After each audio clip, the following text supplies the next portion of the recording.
Hi, I'm Matt from Black Box Mind, and in this video we're going to be looking at the voice principle. The voice principle from multimedia learning, not the TV show. In our ever-modernizing world, machines and computers are becoming more and more capable. Speech is one fast-developing area. However, there is still a long way to go. Would you be able to sit through a long lecture or online video with this voice narrating? I don't think so. I imagine that after a while it would become quite tiring, not to mention monotonous. And this is the idea of the voice principle, at least for now, because I don't think it's going to be that long until we can't even tell the difference.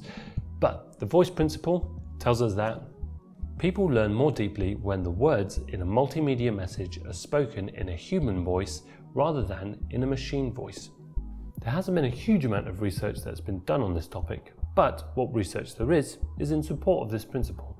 4 out of 5 times that the experiment was run, students given an animation narrated with a human voice performed better on transfer tests than students with the same animation but narrated by a machine synthesized voice instead. So, if you don't want to record your voice for a voiceover, then try and find a colleague or a friend who's up for doing the job. Because for now at least, you're better off with a human voice than a machine generated one.